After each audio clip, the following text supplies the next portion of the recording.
ആദിത്യായ ച സോമായ മംഗളായ ബുധായ ച ഗുരുശുക്രശനിഭ്യശ്ച രാഹവേ കേതവേ നമഃ. ഗുരുഭ്യശ്ച ഗ്രഹേഭ്യശ്ച മയാ ബദ്ധോയമഞ്ജലിഃ. പ്രസന്നമനസാംസ്തേ മേ സത്യാം ഘുർവന്തു ഭാരതീ. ആദിത്യാദിനവഗ്രഹദേവതാഭ്യോ നമഃ. അസ്മദ്ഗുരുചരണാരവിന്ദാഭ്യാം നമഃ.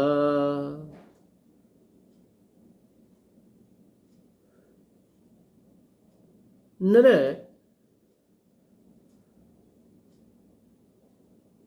ദിവസവും പാല് കൊണ്ടുവരുന്ന ആള് പാല് കൊണ്ടുവന്നില്ല. രാവിലെ ഒരു കവർ പാല് ബാലൻസ് വെക്കുന്ന ഒരു വഴക്കം നമുക്കെല്ലാം ഉണ്ടല്ലോ. രാവിലെ പാല് കാച്ചിയപ്പോഴുണ്ട് ആ ഉള്ള പാല് കേടുവന്ന് പോവുകയും ചെയ്യും. എന്താ പറഞ്ഞു വരുന്നത് സ്വാമി എന്ന് ചോദിച്ചാൽ, ഇതാണ് ഈ ശനീശ്വരൻ്റെ സ്വാധീനം എന്ന് പറയുന്നത്. ഇത്ര ദിവസം വരെ മകരക്കൂറിലിരുന്ന ശനി ഇന്നലെ തൊട്ട് ദൃഗ്ഗണിതം പ്രകാരം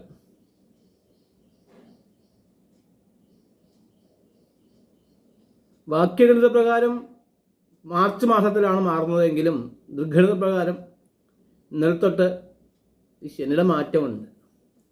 ഇത് സംഭവിച്ചതൊന്നും ആർക്കായിരിക്കും എന്ന് ചോദിച്ചു കഴിഞ്ഞാൽ തീർച്ചയായിട്ടും കുംഭരാശിക്കാർക്കായിരിക്കും ഇങ്ങനെ സംഭവിക്കുക.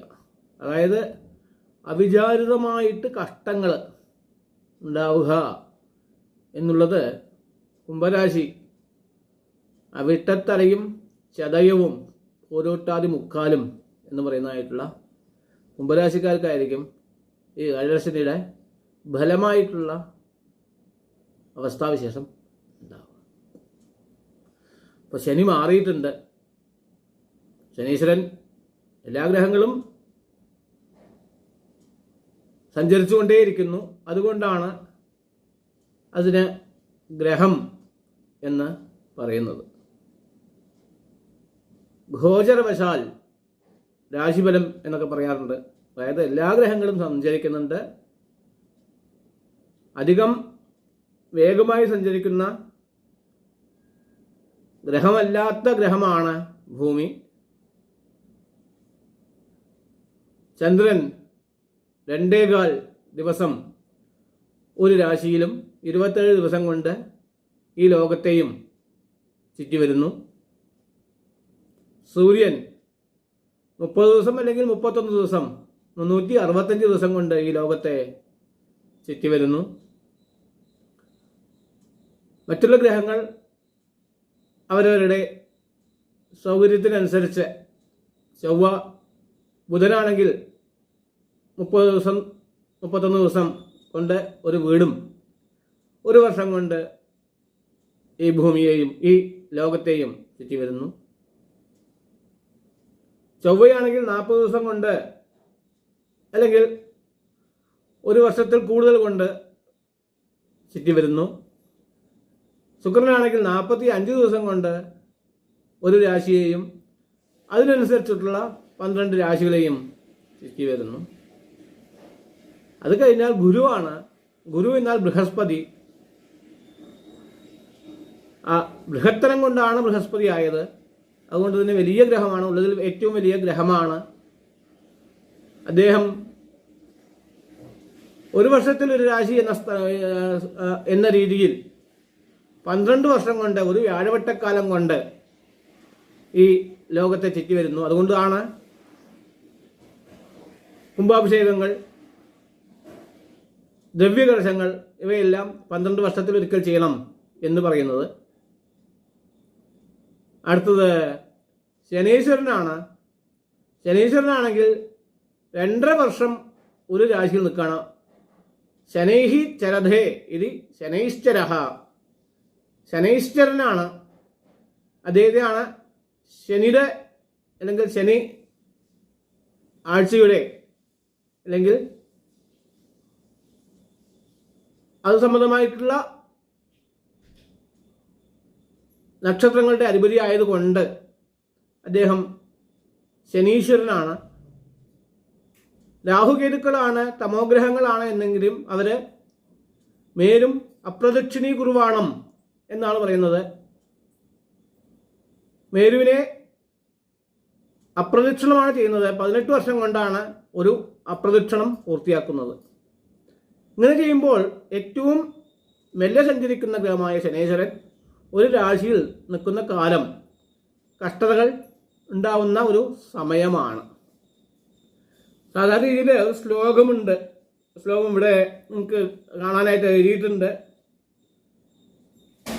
സപ്തമാർദ്ധ ശനിക്കാലേ കാര്യവിഘ്നം സദാ ഋഷി.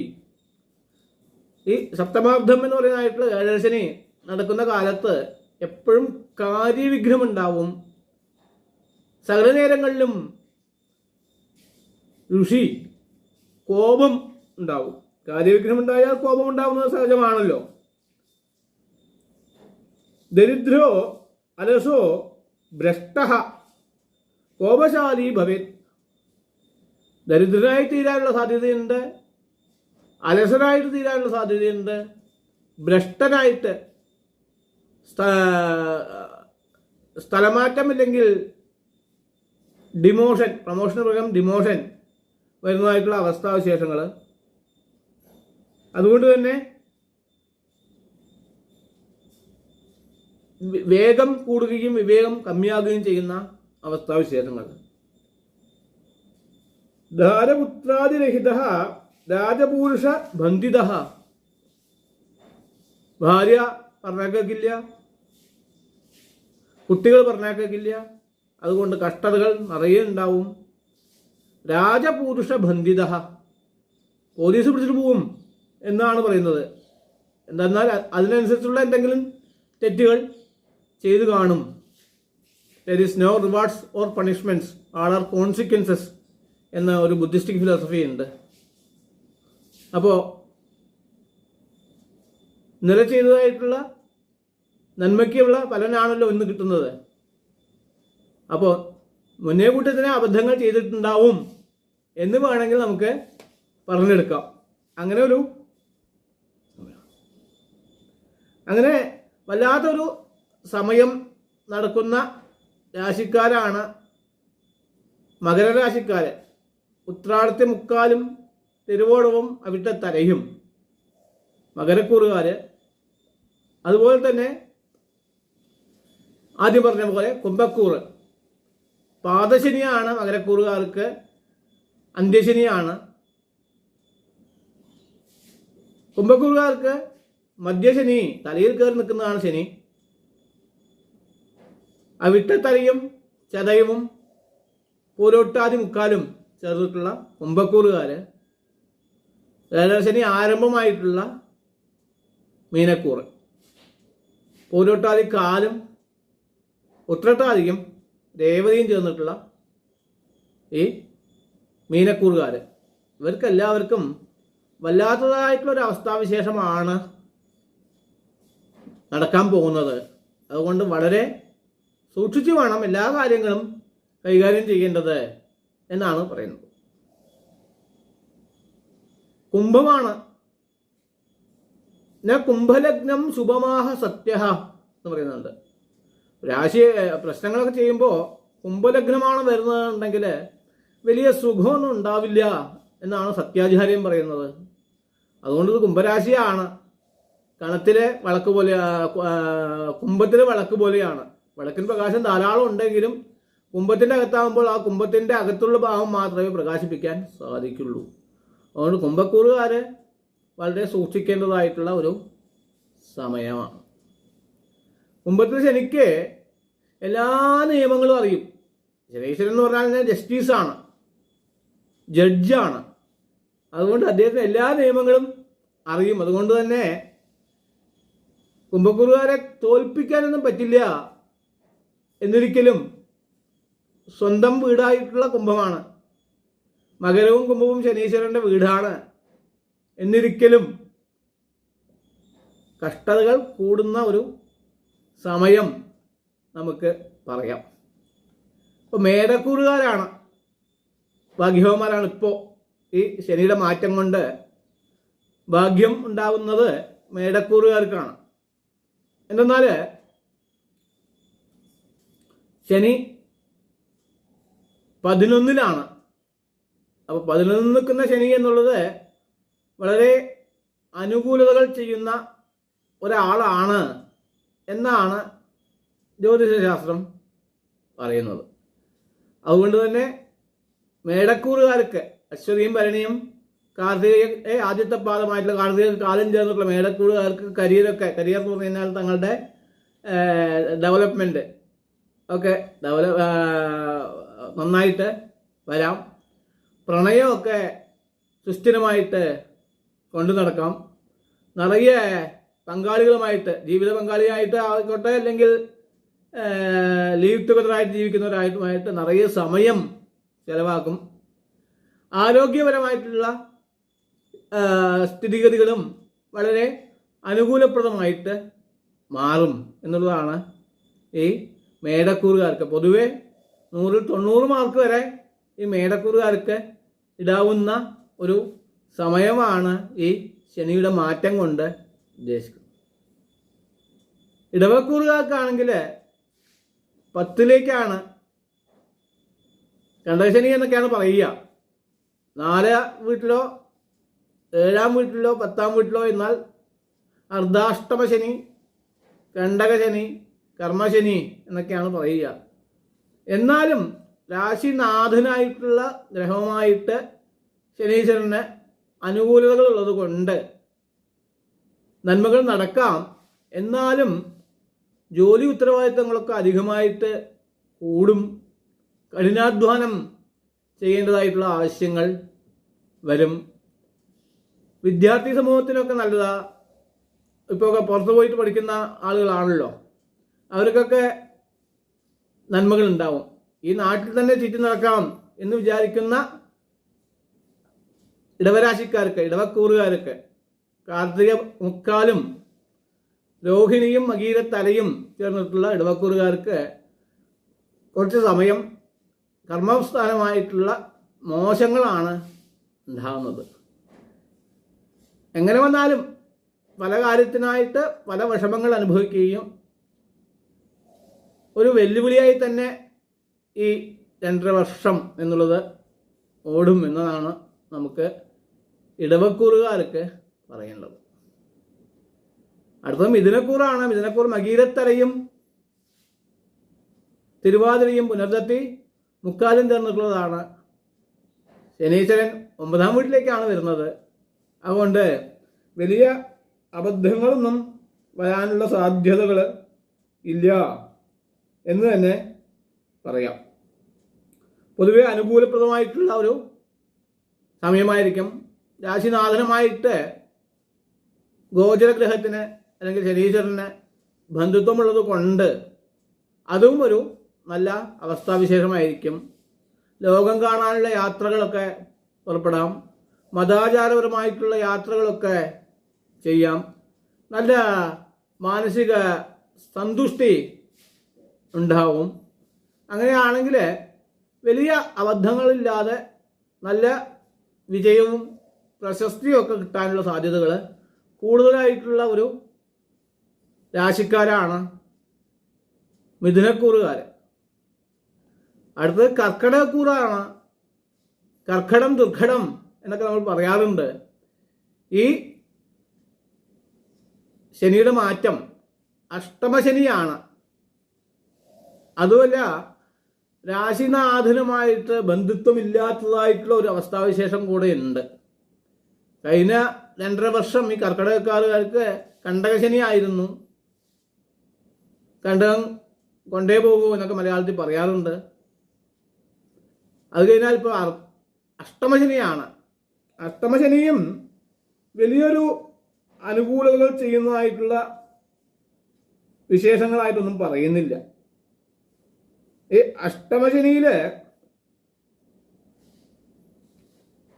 ആപത്തിഹി അപമൃത്യു പരാജിത എന്നൊക്കെ പറയുന്നത്. ആപത്തുകൾ ധാരാളം ഉണ്ടാവും. അപമൃത്യു, അവിചാരിതമായിട്ടുള്ള മരണങ്ങൾ സംഭവിക്കാം. പരാജയം, തോൽവികൾ സംഭവിക്കാം. മറ്റുള്ളവരുടെ ആശയമായിട്ട് പൊരുത്തപ്പെട്ടു പോകാൻ സാധിക്കാതെ വരും. പണം കടം വാങ്ങാനുള്ളതായ അവസ്ഥാവിശേഷം ഉണ്ടാവും. വായ്പകൾ എടുത്ത് തിരിച്ചെടുക്കാൻ പറ്റില്ല. ബാങ്കിൽ നിന്നും സമ്മർദ്ദമുണ്ടാവാം.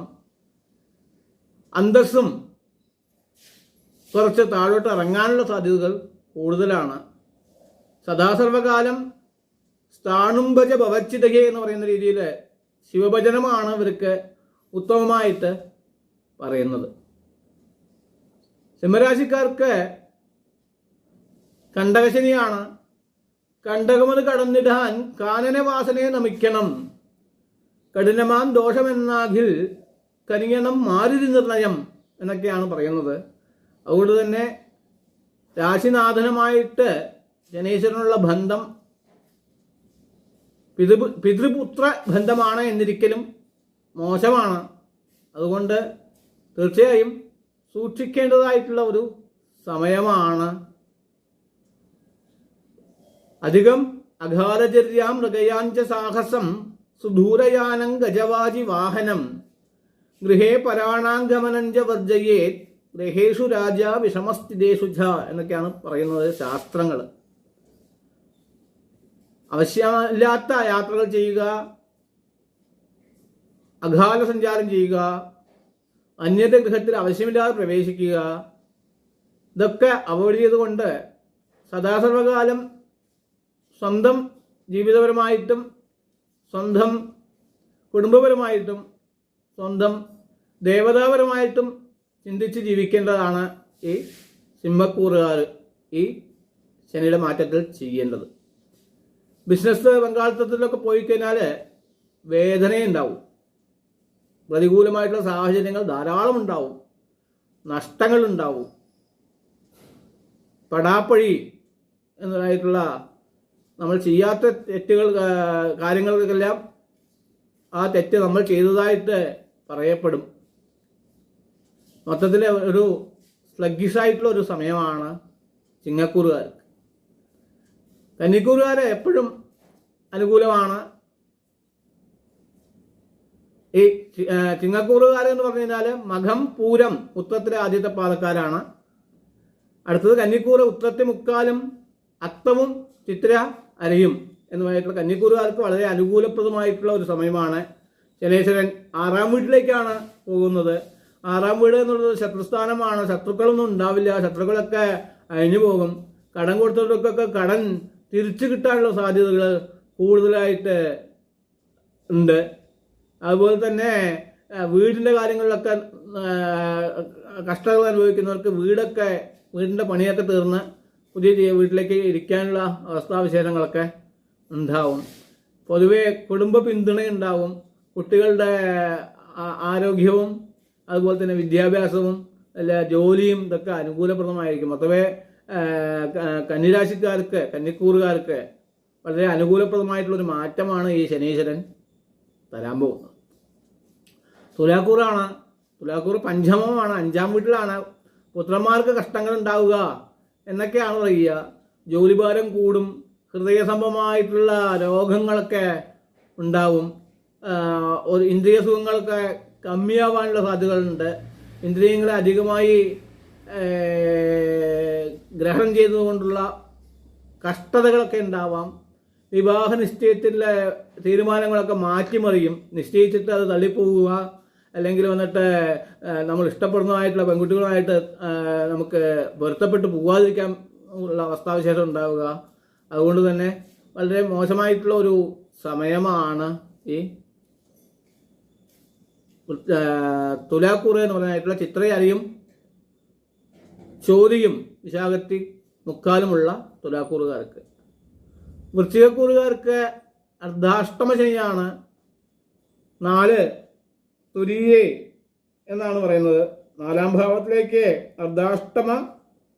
അർദ്ധാഷ്ടമേതു ആപത്തിഹി എന്നാണ് പറയുന്നത്. ആപത്തുകളൊക്കെ ഉണ്ടാവാം. രോഗങ്ങൾ, മരണങ്ങൾ എല്ലാം നഷ്ടമായിട്ടുള്ള സർവ്വനഷ്ടം ഒക്കെ സംഭവിക്കാനുള്ള സാധ്യതകളും കൂടുതലാണ്. വൃശ്ചികക്കൂറുകാർക്ക് പൊതുവെ ചന്ദ്രൻ നീചനാണ്. വിശാഖത്തിൽ കാലും അനിഴവും തൃക്കേട്ടിയും ചേർന്നിട്ടുള്ള വിഷാദക്കൂറുകാർക്ക് എപ്പോഴുമേ ഈ ചന്ദ്രൻ, മനക്കാരകനായിട്ടുള്ള ചന്ദ്രൻ നീചമായിട്ടുള്ള സ്ഥാനമായി നിൽക്കുന്നത് കൊണ്ട് എപ്പോഴും മാനസികമായിട്ട് ഒരു ടെൻഷൻ, വിഭ്രാന്തിയൊക്കെ ഉണ്ടാവുന്ന ഒരു സ്വഭാവക്കൂറുകാരനാണ്. കേട്ട കോട്ട കിട്ടും, അനിരം ഉത്തമമാണ് എന്നൊക്കെയാണ് പറയുന്നതെങ്കിലും വളരെ മോശമായിട്ടുള്ളൊരു സമയമാണ് വൃശ്ചികക്കൂറുകാർക്ക്. ധനുക്കൂറുകാർക്ക് മൂന്നാം വീട്ടിലേക്കാണ് മൂലം, പൂരാടം, ഉത്രാടത്തേക്കാല് മൂന്നാം വീട്ടിലേക്കുള്ള ശനിയുടെ സഞ്ചാരകാലം വളരെ അനുകൂലപ്രദമാണ്, ഈശ്വരാനുഗ്രഹപ്രദമാണ്. സകല കാര്യങ്ങളും അനുകൂലമുണ്ടാവും. പുതിയ വീടൊക്കെ മേടിക്കും. നാട്ടുകാരിൽ നിന്നും വീട്ടുകാരിൽ നിന്നും കുടുംബത്തിൽ നിന്നും ബന്ധുക്കളിൽ നിന്നും അനുകൂലതകൾ ഉണ്ടാവും. അപ്പോൾ പൊതുജനക്ഷേമത്തിനായിട്ട് പ്രവർത്തിക്കും. ഈ കുംഭാഭിഷേകമൊക്കെ ചെയ്യാറില്ല, അതിനൊക്കെ ലീഡറായി നിൽക്കാനുള്ള സാധ്യതകൾ കൂടുതലാണ്. അപ്പോൾ പൊതുവേ ഇങ്ങനെയാണ് കാണുന്നത്. അതായത് മകരക്കൂറ്, കുംഭക്കൂറ്, മീനക്കൂറ്, ഇടവക്കൂറ്, കർക്കിടകക്കൂറ്, ചിങ്ങക്കൂറ്, തുലാക്കൂറ്, വൃശ്ചികക്കൂറ് ഇത്യാദി ജനങ്ങൾക്കെല്ലാം പൊതുവെ ഈ ശനിയുടെ മാറ്റം കഷ്ടത തരുന്നതാണ്. മറ്റുള്ളവർക്കെല്ലാം നന്മ തരുന്ന ഒരു മാറ്റമാണ് ഈ ശനിയുടെ മാറ്റം എന്ന് പറഞ്ഞാൽ അത് പൊതുവെ ഇതാണ് എന്നർത്ഥം. ഈ ഗോചരത്തിൽ 3-ൽ നിൽക്കുന്ന ശനി, 6-ൽ നിൽക്കുന്ന ശനി, 10-ൽ നിൽക്കുന്ന ശനി വളരെ അനുകൂലപ്രദമാണ് എന്നുള്ള കണക്കിലാണല്ലോ ഈ ഗോചര പ്രവചനം പറഞ്ഞത്. പക്ഷേ ഗോചരവേദം എന്ന് പറയുന്ന ഒരു അവസ്ഥാവിശേഷമുണ്ട്. ഇതെന്താണെന്ന് ചോദിച്ചു കഴിഞ്ഞാൽ, മൂന്നാം വീട്ടിലേക്ക് അനുകൂലം ചെയ്യണം എന്നുണ്ടെങ്കിൽ, അതായത് ധനുക്കൂറുകാർക്ക് അനുകൂലം വരണമെന്നുണ്ടെങ്കിൽ ധനുക്കൂറിൻ്റെ 12-ാം കൂറായിട്ടുള്ള വൃശ്ചികത്തിൽ ഒരു ഗ്രഹങ്ങളും ഉണ്ടാവാൻ പാടില്ല. എന്നാൽ മാത്രമേ ഈ ശനീശ്വരൻ അനുകൂലം ചെയ്യുള്ളൂ. അതുപോലെ തന്നെ 6-ാം വീട് എന്ന് പറയുന്നത് കന്നിക്കൂറുകാർക്ക് ശനീശ്വരൻ്റെ അനുകൂലം വേണമെന്നുണ്ടെങ്കിൽ 6-ാം വീടിൻ്റെ 9-ാം വീടായിട്ടുള്ള 6-ാം വീടിൻ്റെ 9-ാം വീട് എന്ന് പറഞ്ഞു കഴിഞ്ഞാൽ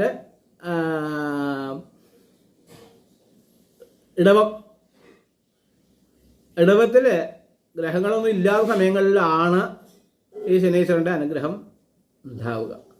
അതേപോലെ 11-ാം വീടായിട്ടുള്ള മേടക്കൂറുകാർക്ക് ആ മേടക്കൂറിൻ്റെ 5-ാം കൂറ് എന്ന് പറയുന്നതായിട്ടുള്ള ചിങ്ങത്തിൽ ഗ്രഹങ്ങളൊന്നും ഇല്ലാത്ത സമയത്തിലാണ് ഈ ശനീശ്വരൻ്റെ അനുഗ്രഹങ്ങൾ ഉണ്ടാവുക എന്നുള്ളതും കൂടെ നമ്മൾ അറിയേണ്ടതായിട്ടുള്ള ഒരു വിശേഷമാണ്. പൊതുവേ ഒരു ശ്ലോകമുണ്ട്, ശനീശ്വര ഗോചര മഹിമ എന്ന് പറഞ്ഞിട്ട്. സപ്തമാർദ്ധഗതേശന്യാം കാര്യവിഘ്നം സദാ ഋഷി ദരിദ്രോ രസോ ഭ്രഷ്ടഃ കോപശാലി ഭവേത് പുമാൻ ഗൂഢപ്രവർത്തനത്വേന മാനഹാനിർഭവേത് ധ്രുവം ധാരാപുത്രാദിരഹിതഃ രാജപൂരുഷബന്ധിതഃ അർദ്ധാഷ്ടമേതു ആപത്തിഃ അപമൃത്യുപരാജയം കണ്ടകേ സർവനഷ്ടസ്യാത് രോഗമാരണകാരകഃ സർവനാശം സർവമൗഢ്യം സർവവിഘ്നം ഭവേത് ധ്രുവം പഞ്ചമേ പുത്രദുഃഖഞ്ച തുരീയേ ഗൃഹനാശകൃത് നവമേ പിതൃനാശസ്യാത് ദശമേ ഭയഭീരുധ തച്ഛാന്ധ്യൈ ശാസ്തൃഭജനം മാരുതി വിഷ്ണുപൂജനം എന്നാണ് പറയുന്നത്. അതായത് അർദ്ധാഷ്ടമശനിയോ കണ്ടകശനിയോ ഏഴശനിയോ നടക്കുന്നവരെല്ലാം വളരെ സൂക്ഷിക്കേണ്ടതാണ്. പഞ്ചമത്തിലാണെങ്കിൽ, അതായത് 5-ാം രാശിയിലാണ് നിൽക്കുന്നതെങ്കിൽ തുലാരാശിക്കാർക്ക് പുത്ര ദുഃഖമാണ് ഉണ്ടാവുക.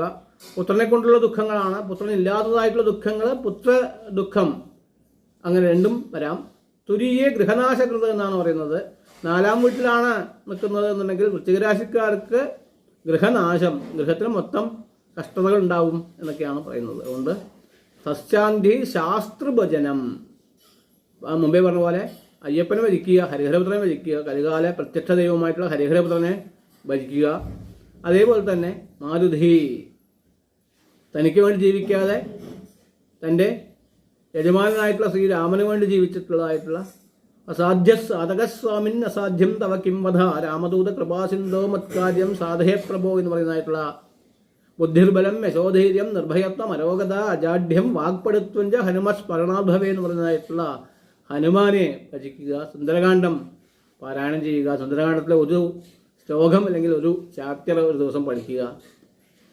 പിന്നെ സകല കാര്യങ്ങൾക്കും അനുകൂലപ്രദമായിട്ടുള്ള വിഷ്ണു പൂജനം, വിഷ്ണു സഹസ്രനാമം ദിവസവും വിടാതെ വായിക്കുക. വിഷ്ണു സഹസ്രനാമം വായിച്ചിട്ട് ദിവസം ആരംഭിച്ചാൽ അന്നത്തെ ദിവസം സകല സുഖപ്രദമായിരിക്കും. പൊതുവെ ഒരു അവയർനെസ്സിന് വേണ്ടിയാണ്, ഭയപ്പെടുത്താൻ വേണ്ടിയല്ല ഈ പ്രവചനം പറഞ്ഞിട്ടുള്ളത്. അതുകൊണ്ട് കുറച്ച് അവെയറായിട്ടിരിക്കുക എന്ന് പറഞ്ഞു കഴിഞ്ഞാൽ ബിവിയർനെസ് ഇല്ലാതാവും. അപ്പോൾ ജാഗ്രതയായിട്ടിരിക്കുക. ഉത്തിഷ്ഠത ജാഗ്രത പ്രാപ്യ വരാൻ നിബോധത എന്ന് വിവേകാനന്ദ സ്വാമി പറഞ്ഞ പോലെ എല്ലാവരും ജാഗ്രതയായിട്ടിരിക്കുക. മറ്റുള്ളവരൊക്കെ ഉപകാരപ്രദമായിട്ട് പ്രവർത്തിക്കുക. മറ്റുള്ളവരുടെ അപകാരങ്ങൾ ചെയ്യാതിരിക്കുക. ഭൂമിയോ ദേവസ്വത്തോ ബ്രാഹ്മണ ഭൂമിയോ ബ്രാഹ്മണ സ്വത്തോ അനുഭവിക്കുകയാണെങ്കിൽ തീർച്ചയായും കഷ്ടതകൾ ഉണ്ടാവും. വിഷമിത്യാഹു ബ്രഹ്മസ്വം വിഷമുച്യതേ വിഷമേകാകിനം ഹന്തി ബ്രഹ്മസ്വം പുത്രപൗത്രകം എന്നൊക്കെയാണ് പറയുന്നത്. ബ്രാഹ്മണരുടെ മുതൽ കക്കുക, ബ്രാഹ്മണരുടെ നിന്ന് കടം വാങ്ങി കൊടുക്കാതിരിക്കുക, ഇങ്ങനെയൊക്കെ ചെയ്തു കഴിഞ്ഞാൽ പുത്രപൗത്രകം സന്തതി നന്നാവില്ല എന്നാണ് പറയുന്നത്. കുട്ടികളുണ്ടാവില്ല, ഉണ്ടായ കുട്ടികൾ നന്നാവില്ല, അല്ലെങ്കിൽ അവർ കുരുത്തം കെട്ടുപോയി കുടുംബം തന്നെ ശിഥിലമാവും. അതുകൊണ്ട് ദേവന്റെ സ്വത്തും ബ്രാഹ്മണന്റെ സ്വത്തും അനുഭവിക്കുന്നവർ തീർച്ചയായിട്ടും അതിന് വേണ്ടതായിട്ടുള്ള പ്രതിവിധികൾ ഉത്തമമായിട്ടുള്ള ഗുരുക്കന്മാരെ കണ്ട് ചെയ്യുക. എല്ലാവർക്കും നന്മയുണ്ടാവട്ടെ, എല്ലാവർക്കും ഈശ്വരാനുഗ്രഹം ഉണ്ടാവട്ടെ. ശനീശ്വരൻ്റെ പ്രഭാവം കൊണ്ട് ഉള്ള ദോഷങ്ങൾ നിവൃത്തിയാവട്ടെ എന്ന് പ്രാർത്ഥിച്ചുകൊണ്ട് നിർത്തുന്നു. ഈ ശനിയുടെ ഗോചര പ്രവചനത്തിൽ എന്തെങ്കിലും നന്മകൾ പറഞ്ഞിട്ടുണ്ട്, നല്ല കാര്യങ്ങൾ പറഞ്ഞിട്ടുണ്ട്, അനുഭവരീതിയായിട്ടുള്ള കാര്യങ്ങൾ പറഞ്ഞിട്ടുണ്ട് എന്നുണ്ടെങ്കിൽ അത് ഗുരുഭൂതന്മാരായിട്ടുള്ള ജനങ്ങളുടെ അനുഗ്രഹം കൊണ്ടാണെന്നും എന്തെങ്കിലും തെറ്റായിട്ടോ ദുർവ്യാഖ്യാനം ചെയ്തിട്ടുണ്ട് എന്നുണ്ടെങ്കിൽ അതിൻ്റെ പരിമിതി കൊണ്ടാണ് എന്നുള്ളതും കൂടെ അറിയിച്ചുകൊണ്ട് നിർത്തുന്നു. എൻ്റെ ഈ ചാനൽ സബ്സ്ക്രൈബ് ചെയ്യുക, എല്ലാവർക്കും അയച്ചു കൊടുക്കുക. ധർമ്മോ രക്ഷതി രക്ഷിതഃ എന്നാണ് പറയുന്നത്. ധർമ്മയേവ ഹതോഹന്തി ധർമ്മോ രക്ഷതി രക്ഷിതഃ തസ്മാത് ധർമ്മോ നഹാതവ്യഃ മാനോ ധർമ്മോ ഹതോവധീത് എന്നൊക്കെയാണ് പറയുന്നത്. അതുകൊണ്ട് ധർമ്മത്തിനെ രക്ഷിക്കാനായിട്ട് ധർമ്മസംരക്ഷണം എന്നുള്ളത് എന്താണെന്ന് വെച്ചാൽ ഇതൊക്കെ തന്നെ നല്ല കാര്യങ്ങൾ 4 പേർക്ക് പ്രചരിപ്പിക്കുക എന്നുള്ളത് തന്നെയാണ് ധർമ്മരക്ഷണം. അത് ചെയ്യുക. എല്ലാവർക്കും നന്മ ഉണ്ടാകാനായിട്ട് സാക്ഷാത് ഗുരുഭൂതനായിട്ടുള്ള ശ്രീ ഗുരുവായൂരപ്പനോട് പ്രാർത്ഥിച്ചുകൊണ്ട് നിർത്തുന്നു.